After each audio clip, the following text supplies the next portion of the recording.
Doctor Who's been scaring the absolute pants off us since 1963, with some incredibly memorable and terrifying villains. And of course, when it was brought back in 2005, it made sense to bring a lot of these villains back.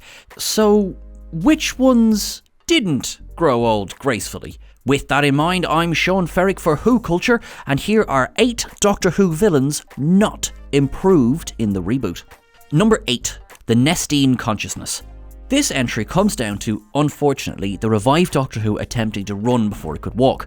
The choice to render the Nestene consciousness entirely in CGI severely hampered the impact it would have on the audiences. Even the Autons themselves, while played by actors in mannequin suits, appeared less threatening by the time the 9th Doctor encountered them. When the 3rd Doctor came face to tentacle with the Nestene, the low budget of the 1970s was actually aided by the less is more storytelling. When the Doctor and Liz Shaw attempted to destroy the creature, their weapon malfunctioned, and the next thing the audience knew, the Doctor was being wrapped up and strangled by the being. While no one is arguing that the tentacle didn't look like an art attack project, they were at least in the same room as the actors. The same cannot be said for the updated version.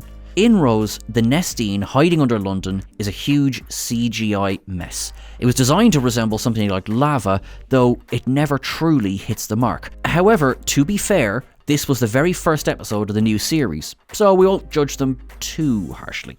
Number 7. Dalek Individual.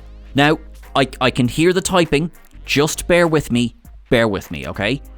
Generally, the Daleks of the revived era have been a triumph. They've retained their imposing status while keeping their kill count in impressive numbers as well. In the first season episode named after these beasts, the audience are introduced to a lone Dalek, captured by the amoral trillionaire Henry Van Staten. 3/4 of the episode is a solid fright fest, reintroducing the race and truly showing the depths to which the Doctor has sunk in his quest to be rid of them. Then it comes to the final scene and the characterization of the creature takes a sharp left turn. Alone in the universe, the Dalek decides that first that it needs to feel the sun on its chrome and then to self-destruct.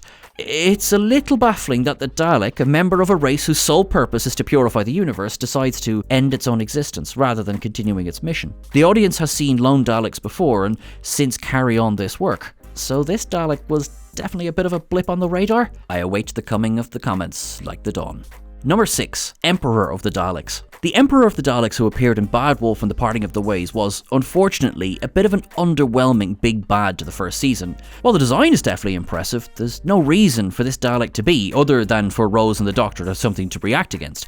While this may seem like a harsh critique, one must think back to the Emperor's previous incarnation on screen. There are at least 2 Emperors at any one time. In Remembrance of the Daleks, Davros is revealed to be acting as the Emperor to an offshoot group of Daleks. While this version may not look this flashy, thanks to the limited budget afforded to Doctor Who in the 80s, Davros himself has always been a far more compelling character than the creatures he created. The creature that faced the 9th Doctor was another case of throwing everything at the kitchen sink at the screen, hoping that it would make for something fantastic. Yes, the design was awesome, and it was menacing, but no more menacing than the Daleks surrounding it. The next time that the Doctor encountered a government ship of Daleks, it was the Parliament in Asylum of the Daleks. There was no Emperor to be found, suggesting that even these evil beings had realised that bigger isn't always better.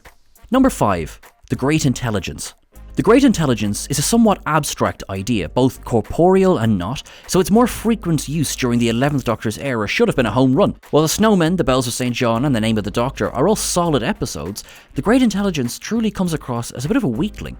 This is perhaps best noted in the latter episode, The Name of the Doctor. The Great Intelligence, having threatened the Doctor into getting inside his tomb, steps into his time stream to destroy the Doctor's achievements. This is undone seconds later by Clara stepping inside.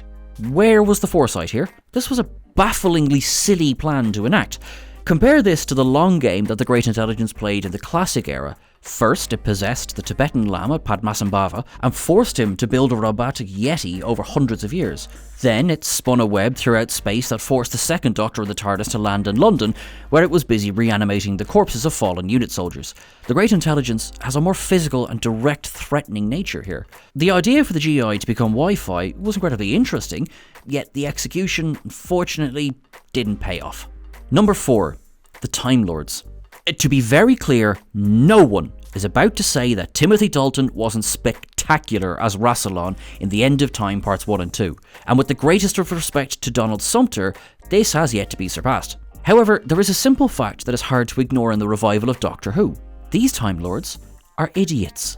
While they can't really be blamed for how the Time War turned out, with the Daleks taking a rather large portion of the responsibility for that one, the fact that none of them even considered freezing Gallifrey was a little bit of a red flag.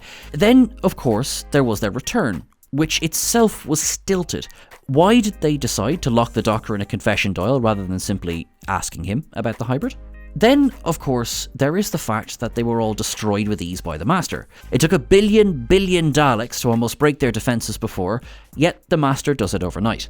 The Time Lords of old controlled time completely, with a far better understanding of how to manipulate the Doctor into doing their bidding. The Time War itself was a fantastic narrative idea, though the fallout didn't really do them many favours. Once again, Timothy Dalton, amazing. Number 3, The Master. Again, I can hear the keyboards. Missy is exempt from this entry, just to be clear. The Master, in the guise of Harold Saxon, was certainly a fun character for the Doctor to face off against at the end of the 3rd season, even if the menace was far dwindled from his time against earlier Doctors. John Sinn gives it his all as the deranged Time Lord, though his veneer has slipped into parody by the end of time. The white-haired, chips and gravy, guzzling feral version of the Master is, frankly, ridiculous. Again, Sim does his best with what's given to him, though his efforts to bring Gallifrey back are thwarted by the interesting decision to CGI his head onto every living being on the planet. This version of the Master was slightly improved by the return in World Enough and Time and the Doctor Falls, though standing next to Missy does him no favours either. Gone are the days of the rotting husk of earlier incarnations, murderous to the point of demented glee. The less said about Eric Roberts' version, the better, though Big Finish is hopefully going to turn that one around as well. Number 2, The Macra. This second Doctor villain returned to New York in the 3rd season episode Gridlock. Here, they've somewhat devolved from their earlier incarnation, appearing as mindless, destructive brutes that prey on hovercars that get too close to the bottom of the highway. They live on the exhaust fumes and serve no other plot to the story than to be menacing. Their appearance, rendered in CGI, is not quite as bad as the Nestine entry from earlier on this list, although it's not a million miles off it. Now, having said that, all 4 episodes of the Macra Terror have been lost to time, so it's not their appearance that puts them on this list. It's the fact that there is no point to them. In the Macra Terror, the colony that the Doctor, Jamie, Ben and Polly find themselves on is an Orwellian nightmare, pushing people into contentment through fear of these beasts, along with mental conditioning. These creatures are genuinely frightening, in one of early Doctor Who's most child-testing stories to air before the watershed. Here, they served a point and they were menacing. They absolutely should have returned in the revival, though the way they did was a very raw deal. Number 1, The Zygons. This is an odd entry, as the episodes featuring the Zygons in the revival of Doctor Who are all superb. The Day of the Doctor, the Zygon Invasion and the Zygon Inversion have all gone down as modern classics. So, what lands these shape changes on this list? Simply, it's how they were used, weakened, and eventually a bit silly. In the Day of the Doctor, they're more of a catalyst for the plot than anything else, so judging them there doesn't seem overly fair.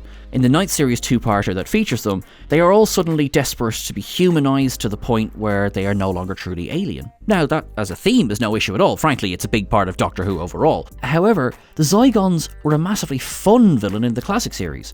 They controlled the Loch Ness Monster, for crying out loud, using it to further their goals of world domination. This is a far cry from simply trying to share the planet and live alongside humans.